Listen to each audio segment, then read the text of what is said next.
Good evening, I'm Brian O'Connor, Chairman of the Water Pollution Control Authority. It is Monday, May 13th, 2024. It is now 5:01. I'm calling this special WPCA budget workshop to order. I'll now open the floor up to Mr. Timniak, Ms. Sabo, Mr. Casey, Mr. Hyde.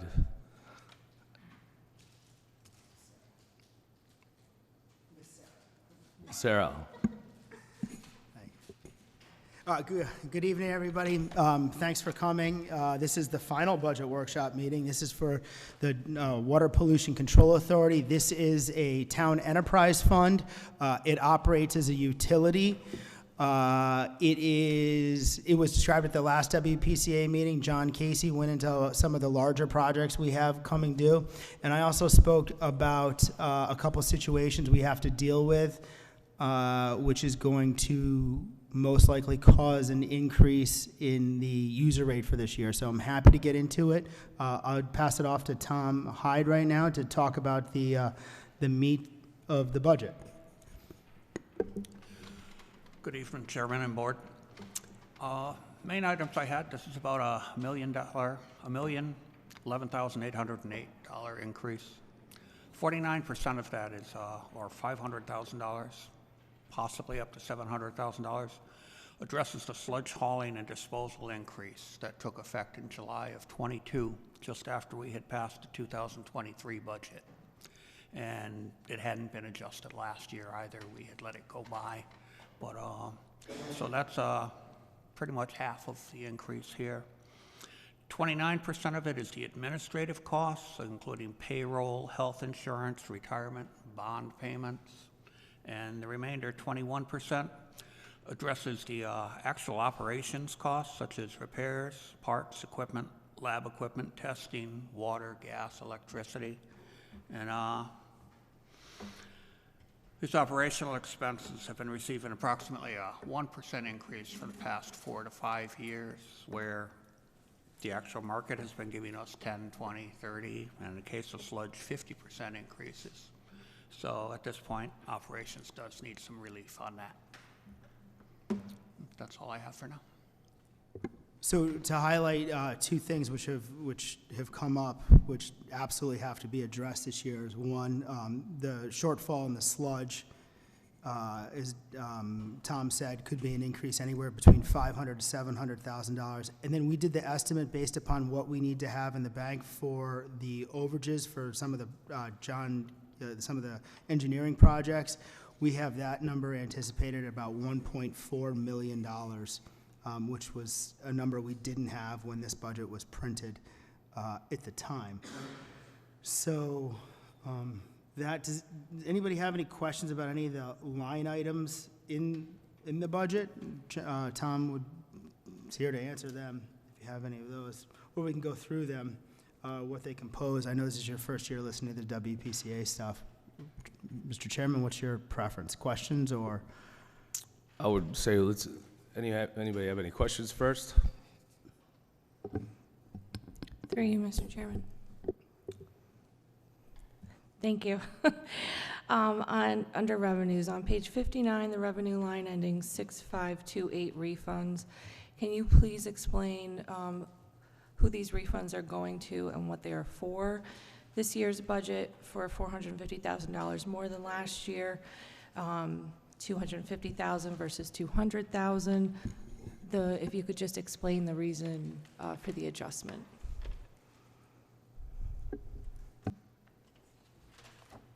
So every year when we do the budget, we get estimates from the tax office on refunds that they've given, just like they do tax refunds. People move or things get adjusted during property sales, so they have to refund certain amounts, and so those are the estimates. What was the other question? I'm sorry. Can I add to the refund thing? The commercial, some of the bigger commercial properties have flow meters in there, and we get the bills from Aquarian directly based upon how much money they use. So oftentimes we're making adjustments based upon the flow meter when it comes in. Tom Bazell will work with the company, the business, to go into the details of that, but an adjustment's made based upon how much water. And I give examples of like Nuovo Pasta, a lot of their water they use turns into steam. Two Roads, a lot of the water they use turns into beer. So it doesn't necessarily go into the actual sewer system. So they put flow meters on there so we can determine how much actually goes in. So there are refunds or adjustments made after the fact. It also happens residential too. In some situations, if someone has a swimming pool, we will listen to those cases and make that. I know like Mill River swimming pool and sprinkler, they put in a flow meter for a certain period of time so they can get a better estimate of how much water they use, which actually waters the grass. So, Tom, do you want to add anything? No, not at this time. Thank you. Through you, Mr. Chairman, just to clarify, the question was for the refunds, where the refunds are going to be redistributed. It is another way of me asking the question, if that helps you to understand, So, of an estimated increase of $450,000. where are the refunds getting redistributed? Is that your question? They just get rolled into the tax collection. They just get rolled into the total for the tax collection. And the reason for the adjustment is because we have new equipment? Is that what you were saying, Mr. Timniak? Like what I'm hearing is some larger organizations or companies, they have the flow meter, and then so we're missing other institutions of having a flow meter? No, we're not Just missing it. Every company, if they're using a lot of water, has the option to go ahead and put the flow meter in. Or we, in some cases, will say, hey, listen, you don't have to install a flow meter. We can put in a temporary one there for a little bit so they can get a more accurate number of how much water is actually going in the system. They want to pay for the water which they're treating, not the water they're using, especially if it is, like I said, like going to water the grass.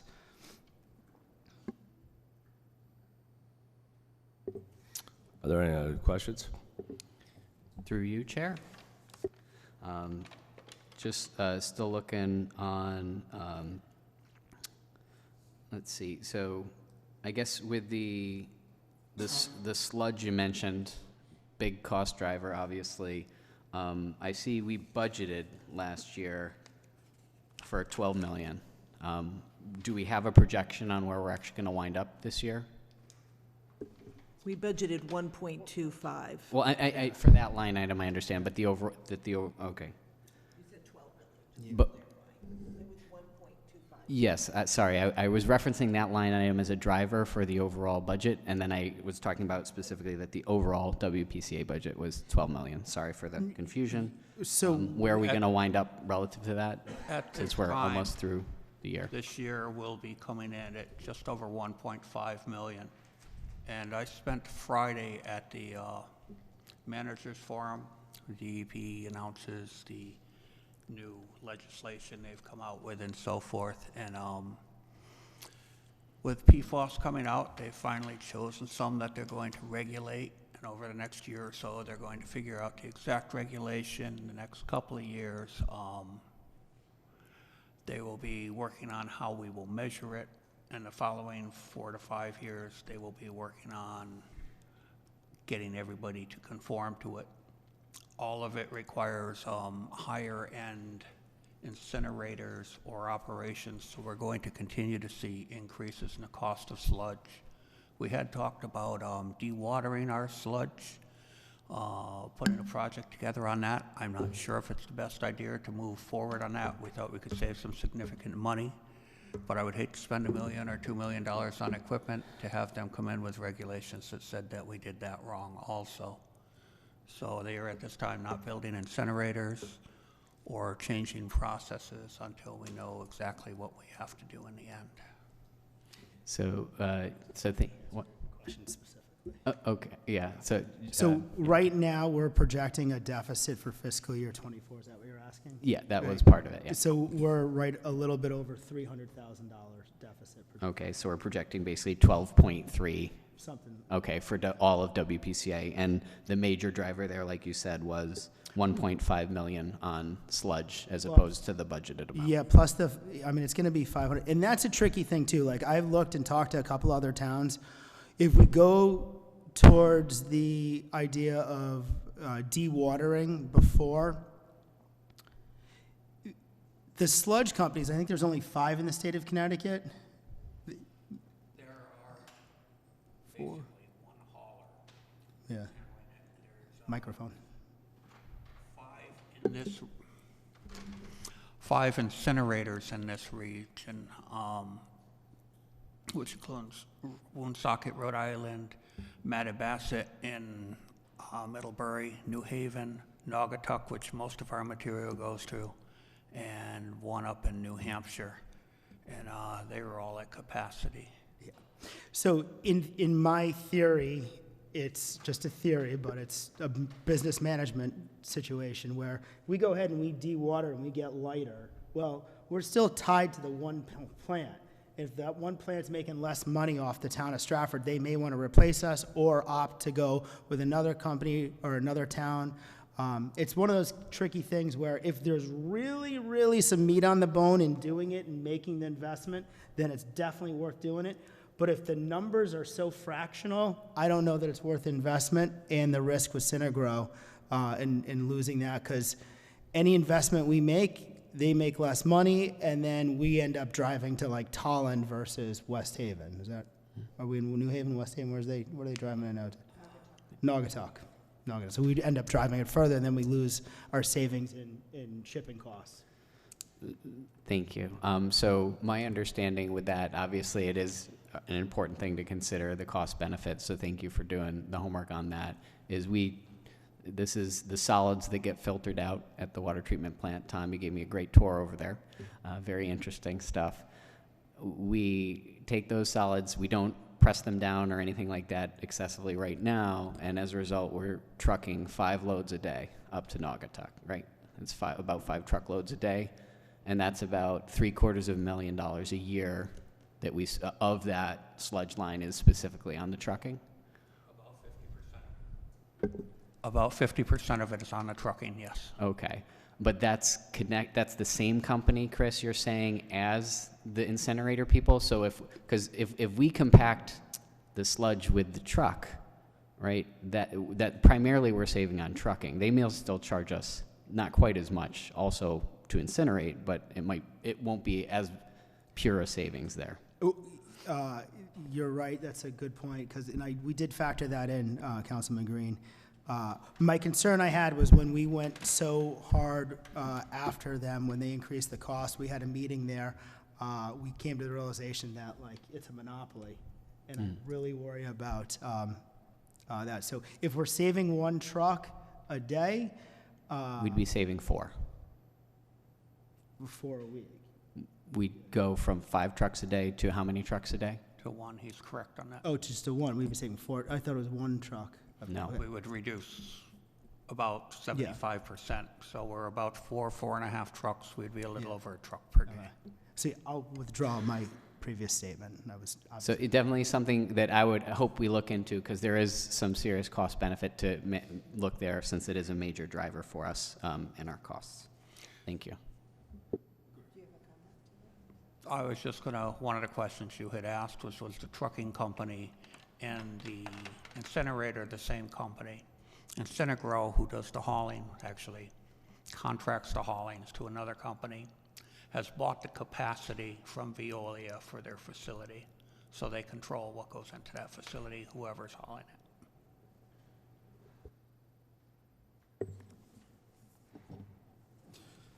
Through the chair, can you guys just explain kind of the process for capital improvement projects down at the treatment plant, given that it's more like a utility and a separate enterprise fund? Does it go through capital improvement, capital equipment plan, or just the general operation of how the plant gets improved? So the WPCA the town would bond, and those bond costs for capital would go onto the WPCA budget. So it would be part of a town council amendment. You've done it before. We either bond, or if we can use the Clean Water Fund. At the state, we would go through that, and then you pay back the debt or the Clean Water Fund to the state.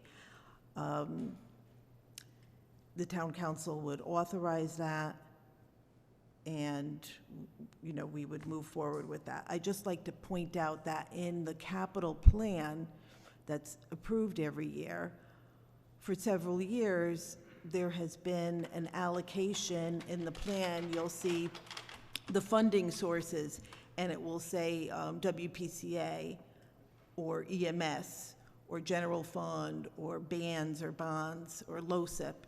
And when it says that, that means that they're taking it out of their fund balance. Well, unfortunately, the WPCA, there was some accounting that was done a couple years ago by the auditors, and it adjusted the fund balance negatively. So if you look at the current fund balance in WPCA in the current audit, it's about 2 million.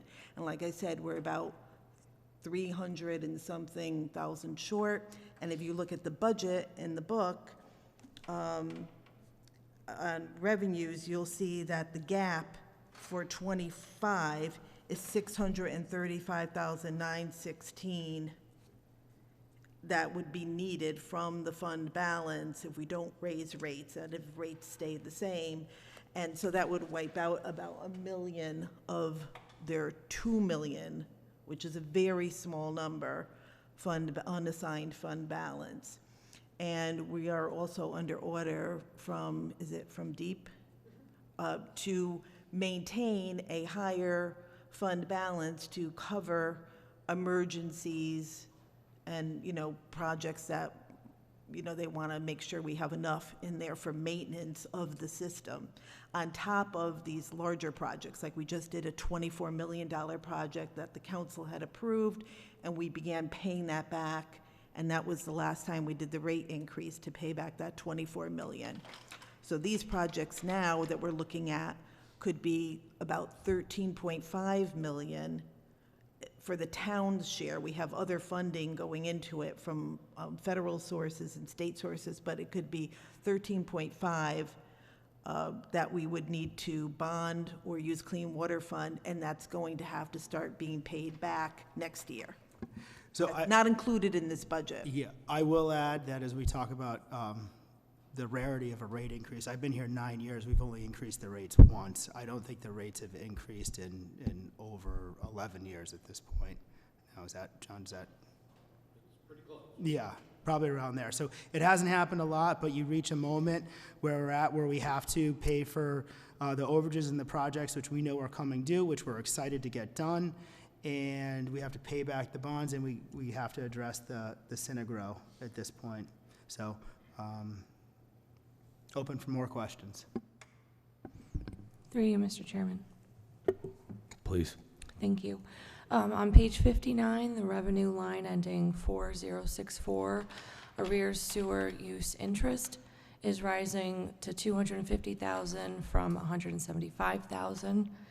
Can you give us more information concerning the trends in arrears and why we are projecting a 40% increase in this particular revenue?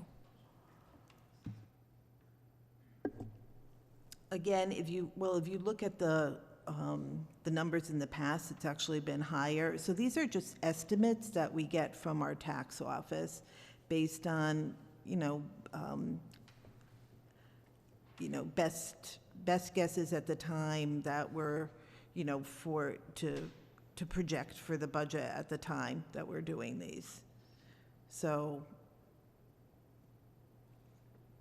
I mean, the trends have been, so arrears sewer, so our tax office has been more aggressive in the past few years of going after, late payments. But there comes, but as they close in on that, that's great for those years, but then in the future, there aren't as many people late. So, when I ask them for the estimate, they don't want to oversell, obviously, saying like, oh, we can get this much more, but we only have this many accounts now that are past due. So this is, based on the fact that were more aggressive in the past. They don't want to, assume they're going to be able to collect as much because there aren't as many accounts that are past due. Does that make sense? Yes, thank you. Are there any other questions? On page 60, with the bond principal payment, is that increases every year? Because there is different amount, or is there a certain amount that we pay every year? Because the one year is like 700,000, and then this, the next fiscal year is 366. So, thank you for that question. So, the bond principal is based on a schedule that is done where we have to have, I'm trying to think of the word, I can't think of it right now, but we have to have the same amount of principal payments every year, so the interest rate shifts from year to year on the schedule, and so we're given a amortization schedule, and whatever's on that amortization schedule, I think there were three debt payments that were due that are on that schedule. So it's going to fluctuate every year based on what was ever on the amortization schedule. And then as bonding drops off, obviously it goes lower, but we're not at that point yet.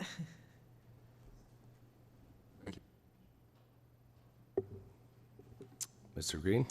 Through the chair. So thank you. I heard a little bit of clarification already regarding the fund balance utilization, that was kind of put in assuming a flat rate. You've obviously mentioned we have a deficit from the current fiscal year 24 of about $500,000. You've mentioned it sounds like that this budget, which has baked in that 600,000 fund usage that you're not recommending. And then on top of that, we have the current expenses of 25 projected to increase further to, is it 13.5 million? Yes. So you're talking, Yes. Okay, so you're talking about an overall gap right now in the range of 1.5, 1.6 million. Is that correct? Well, the gap, so our bond counsel, Munistat, gave me an estimate of if we had to go out to bond for the principal and interest, it would roughly be about 1.45 million per year, and then the 700,000 shortfall for the sludge and the utilities. So we need to, my recommendation to the council would be to increase, that there would be, need a 2.15 million increase. To revenue driven primarily by a rate increase? Yes. What rate would that, would cover that? What rate increase would cover that? So,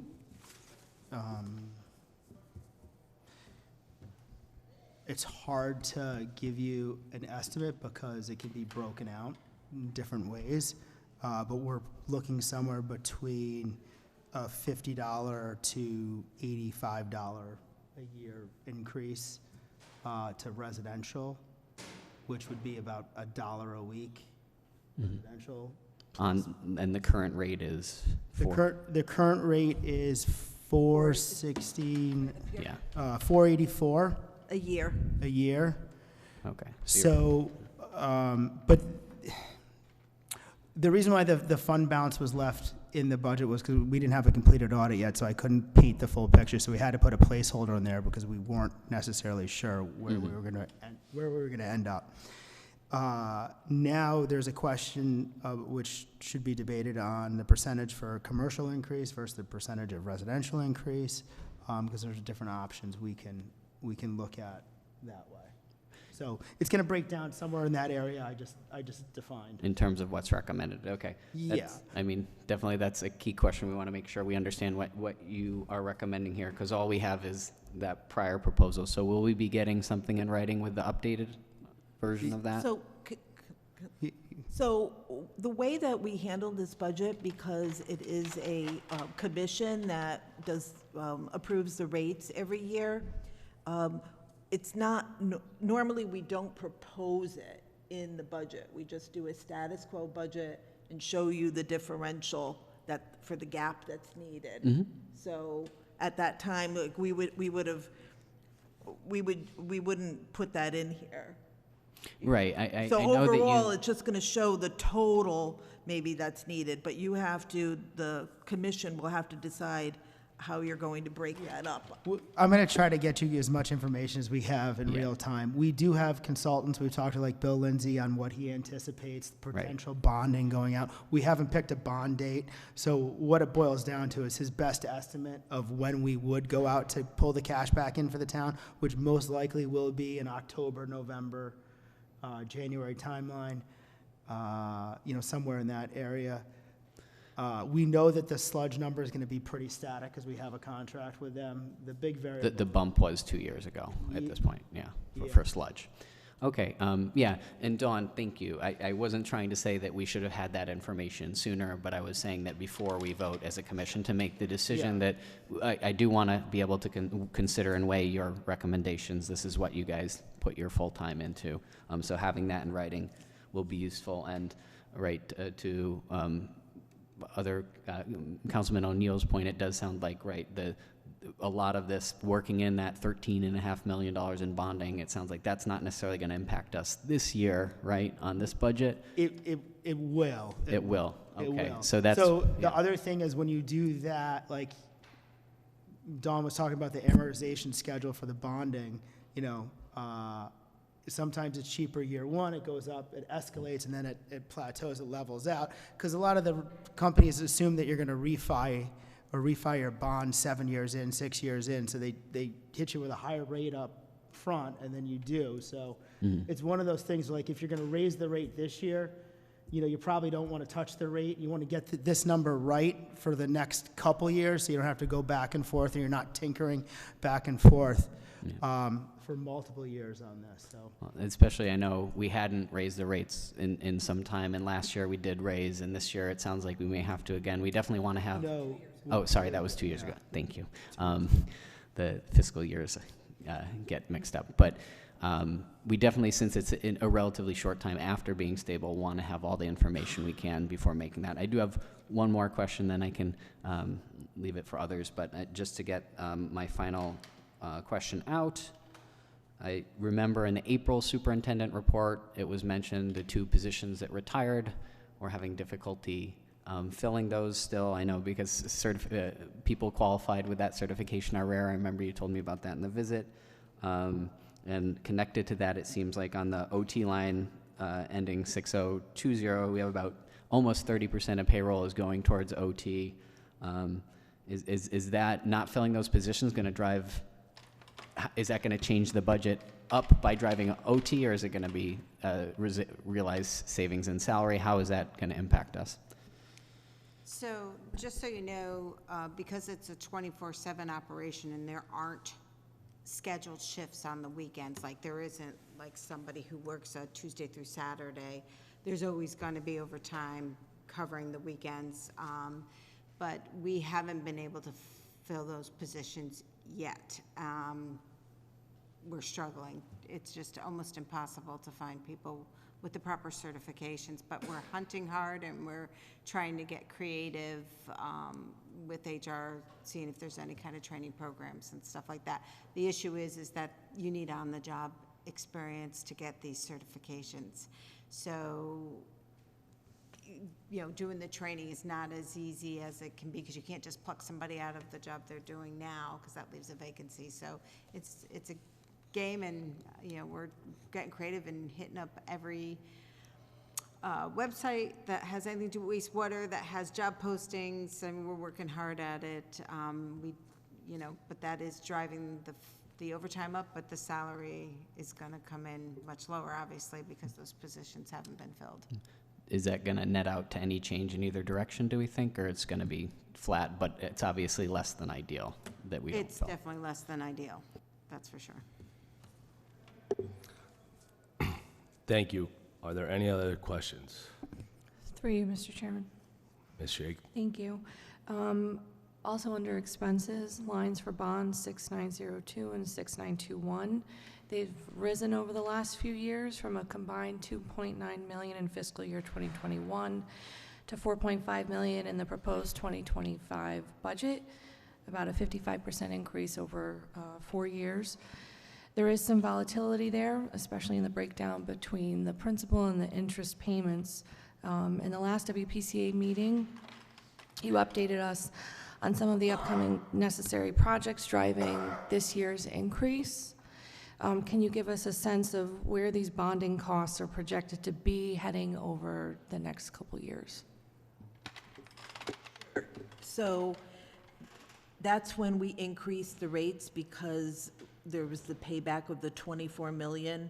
So it went from the 2.7 to the 3.5 roughly. And then we're required to do, per the charter, to do equal principal payments. So some, like for example, in your mortgage, you're making equal payments. And so your principal changes and your interest changes every year, but we're required to do equal principal payments. So the interest is, the payments are high at the beginning and then they kind of lower as you get 30 years, 20 years out. But that's where that increase came from. That was the 24 million project that was completed, and then we had to start paying back the Clean Water Fund. So the commission increased the rates. And now, again, we have a $14.5 million potential bonding or clean water fund that we're going to need to do within the next year and start paying that back. And that is, I'm estimating, at $1.45 million in additional debt payment that will be required to start paying back. Thank you. It sounds projected of what the recommendation is for a rate increase, and Mr. Timniak, you had said about $85. Could you just explain to the commission the difference between residential versus commercial possible increase? So the commercial is done by, I'm sorry, the commercial is done by, like I said earlier, like the Aquarian water bill and the actual amount of water which comes in. They set a unit rate for commercial accounts, and that unit rate is 5.81 currently. So I'm not quite sure how much water is in a unit, or how they go ahead. Oh, it says average account. No, it's per 1,000 accounts. So I'm not quite sure how much is a unit? Okay. Can you use your microphone, please? No. So a unit. We can't hear him. Yeah, Could you okay. use your microphone? A unit is 100 cubic feet. It's so we're paying $5.81 as a commercial property for 100 cubic feet of water, which we're treating.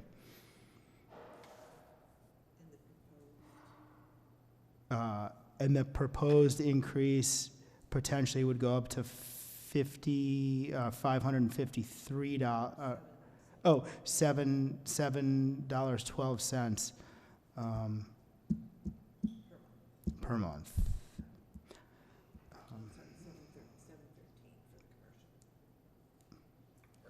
Per unit. Sorry, can you repeat that? I have $7.12 increase per unit. And what's the difference for commercial? It would go from $5.81 to $7.12. Oh, the annual on average would be $550 per commercial account. But that also varies. It's hard to come up with an average on that because we're so top heavy. It's based upon usage. We're so top heavy with our major companies who do use it.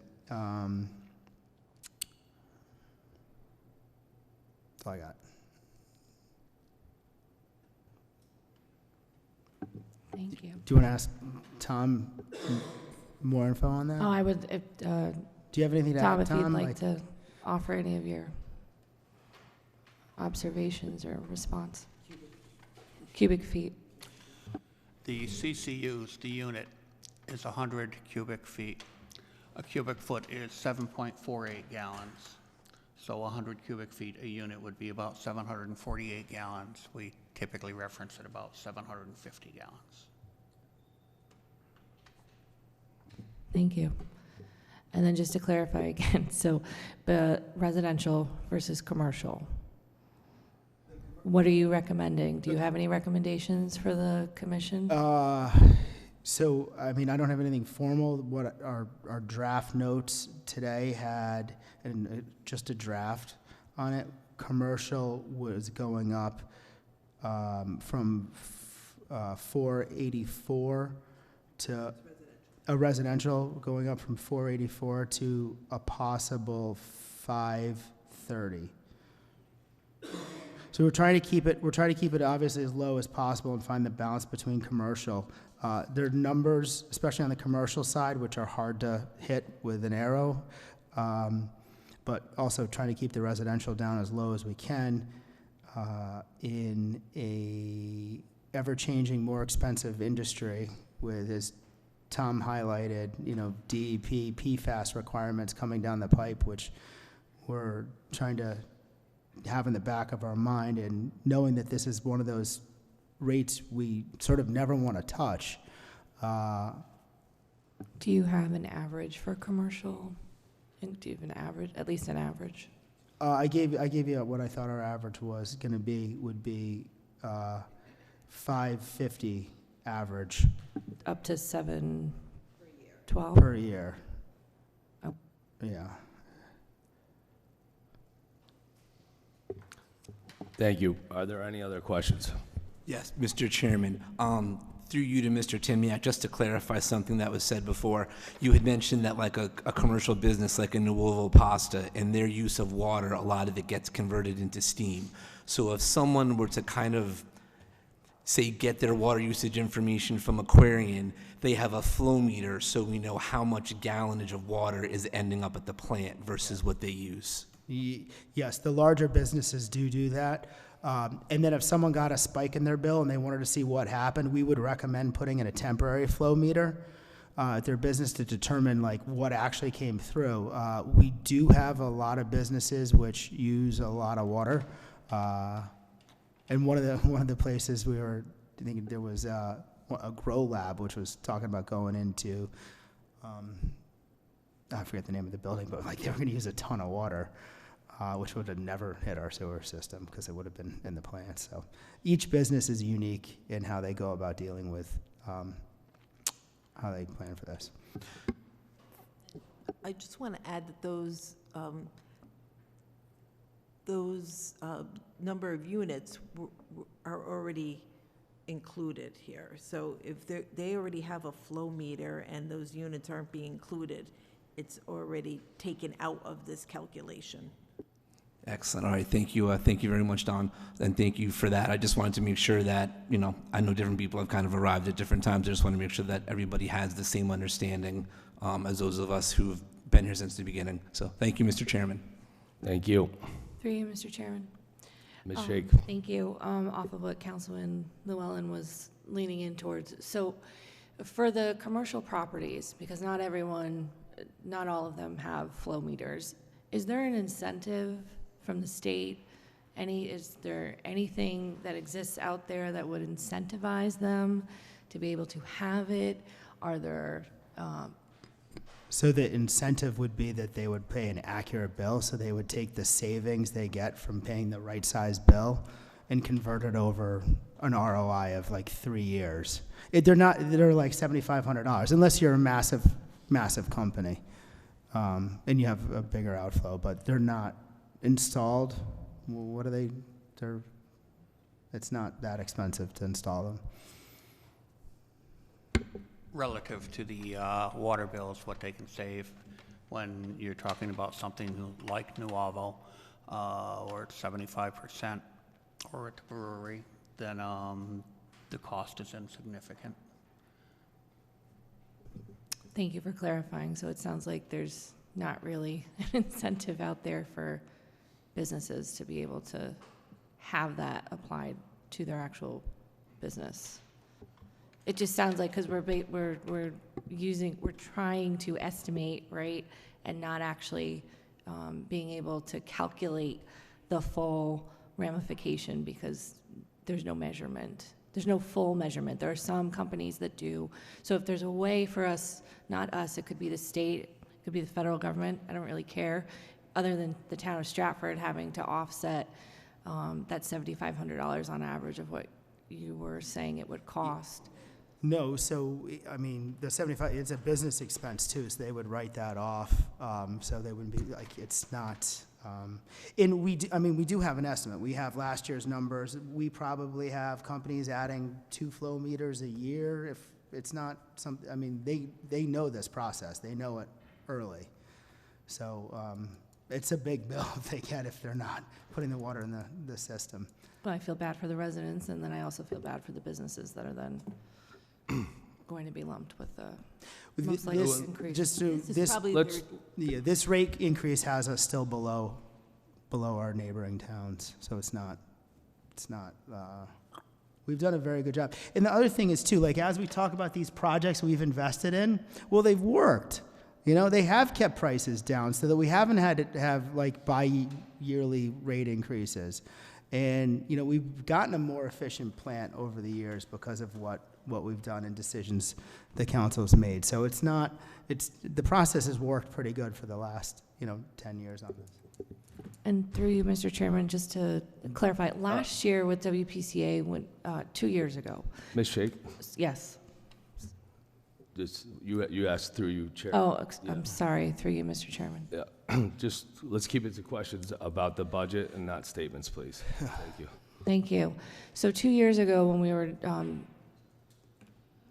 prefaced with the possibility of needing, because of the accounting that, Dawn, you had said, the town did not have, WPCA did not have. There was a compact, remind me, where there were multiple states that were looking towards approaching what you're describing, the monopolization of the sludge and how it gets transported, and then all the municipals have to pay for it. Was there any progress about anything coming forward from the states essentially legally moving towards breaking up the monopoly? Or did it just? Yeah. I don't did think it it's die? classified officially as a monopoly, but it's one company. I mean, that would be The other thing monopoly. is, I think it was one of those things where we talked about, everybody was outraged because they went to all the towns. They said, here's your new bill, here's your new bill. We're all like, what are we going to do? And then we tried to get together, but at the end of the day, our hands are tied because every town's got to get rid of it. So, no, there hasn't been any update to the benefit of the Stratford residents on that. I would like there to be. I'd like to see this be something we could regionalize more efficiently. I see a lot of waste with WPCAs across the state. I see a lot of job openings when I look too. So like the job openings we have here is nothing unique compared to other towns. I mean, it's not a profession. People are lining up. Thank you. Are there any questions about this current budget Through the chair. proposal? Yeah. Mr. Green? Mr. Timniak, you mentioned our rates in comparison to other towns. That would be other information that'd be really helpful if you do have any analysis of that to include in the information you get to us so that we can understand going into this decision. Okay, so that was, when I was looking at them, I didn't create a spreadsheet at the time. I just went to the town websites and I looked to see what they were charging. I'll have to go back and recreate something Thank you. on that. Are there any other questions? Thank you so much for your time. This meeting is adjourned.